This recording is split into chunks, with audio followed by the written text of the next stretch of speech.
Hello and welcome to Americans Learn. My name is Lauren and we are still in spooky month right now. So today I'm going to be looking at a Comedy Central video. This is Discover the Birth of Halloween as We Know It from Drunk History. This video is 100% getting claimed. So I'm just watching it very much for fun because I'll be lucky if it doesn't get blocked. So we're not gonna get, should I get drunk for this? I haven't decided. Nah, it's only a 6-minute long video. That's not gonna work out too well. I have no liquor, just wine. So we're just gonna watch it for fun. We're gonna discover the birth of Halloween as we know it, whilst we watch people be completely soused. Let's go. Hello. I'm Tess Lynch, and tonight we're going to learn about the mother of Halloween, Mrs. Elizabeth Krebs. All right, Miss Elizabeth Krebs.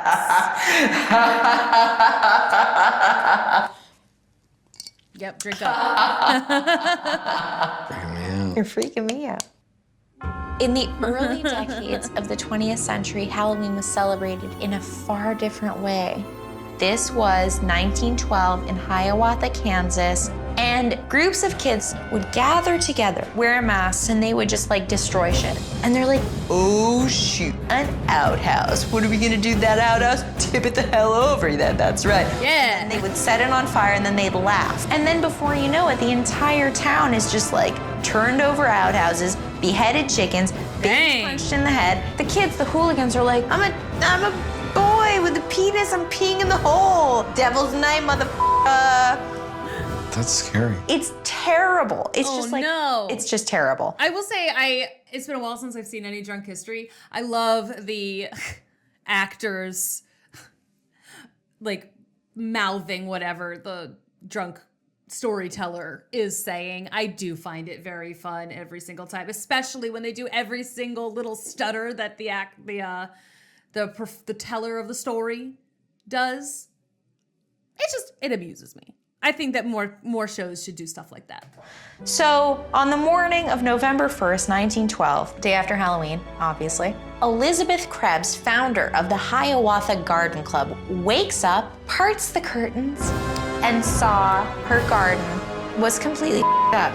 No. And she's like, this is insane. The heirloom roses, the asters, the like gourds. And she's like, what's wrong with these kids? What do they need? You know what I think they need? Is a party. Burn off that demonous energy. Is that a word? Demoness? Yeah.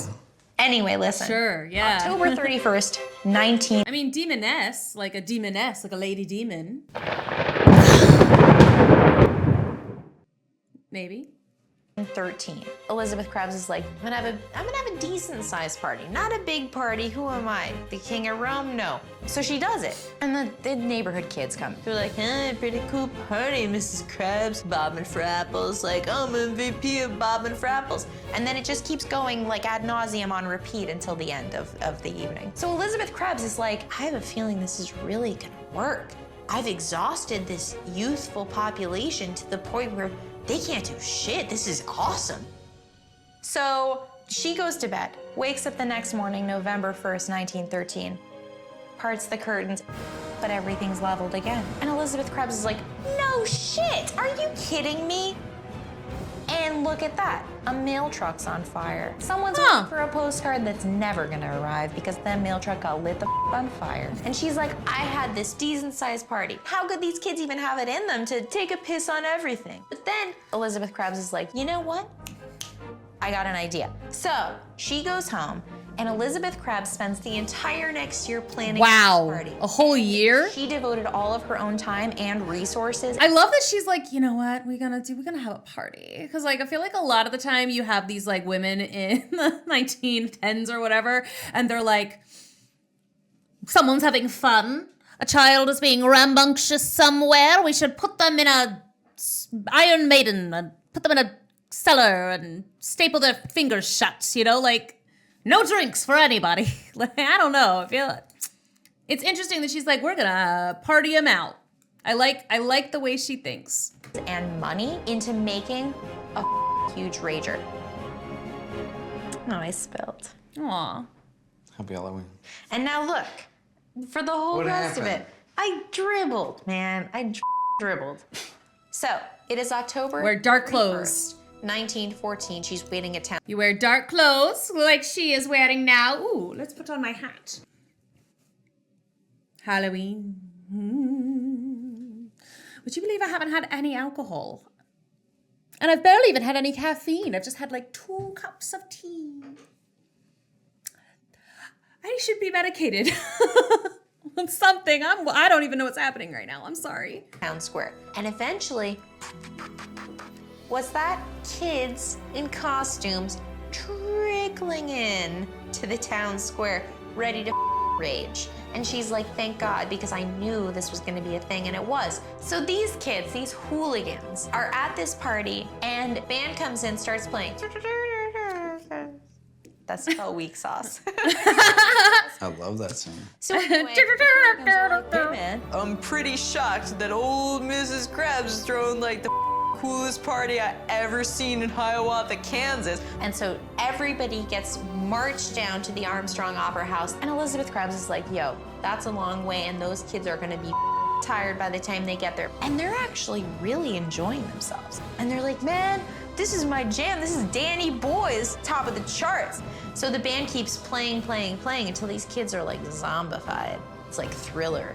Elizabeth Krabs is like, that's good. I like that. I like that. So she goes home, she goes to bed, wakes up next morning, November 1st, 1914. What does she see? How's her garden looking, Derek? Is I'm it not sure. trashed? I'm a little worried that it's gonna be destroyed. No.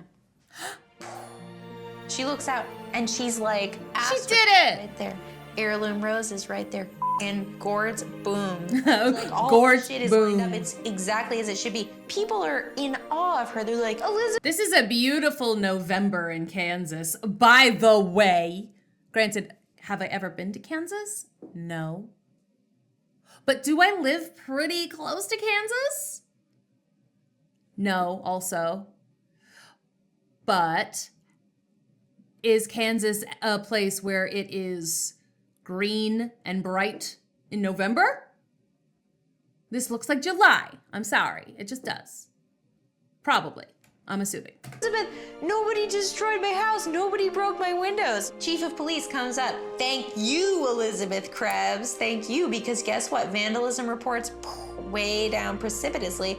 And actually, nobody was up to anything other than partying at your rager. She's like, damn straight. And he's like, we're gonna keep this tradition rolling pretty much forever. She's like, sounds good. So it changed the way we celebrate Halloween here and everywhere. That was all because one woman, Elizabeth Krabs, said Halloween is not about turning over outhouses to put poo on people's lawns. It is about It's not? dressing up really cute and getting a shit ton of candy. Booyah. Oh shit, this is like Oh, real serious makeup. this is my favorite Halloween, by the way, because I've never Me too. liked Halloween. I think it looked good. I think I pretty much handled it at this point. I think I pretty much got to the bottom of it. Is it all gone? There we go. That's pretty good. You look good, dude. I like it. I like it a lot. We didn't even get to see the finished product, unless that was the finished product. He just didn't want it on his face anymore. Okay, well, that was Drunk History, the birth of Halloween. I have so much space now, you guys. Like, I'm in a brand new room. That's why I'm so weird today. I'm in a brand new room, so everything is super weird right now. I'm just like in a weird headspace. Anyway, thank you so much for watching. I do hope you enjoyed, and I will see you all in the next one. Bye-bye.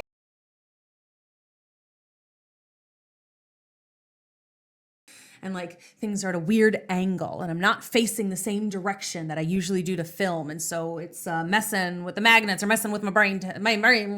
Oh my God. Anyway, that's going to be that for it today. And I'm done with words and speaking. That was really bad. That was a really terrible outro. Oh my.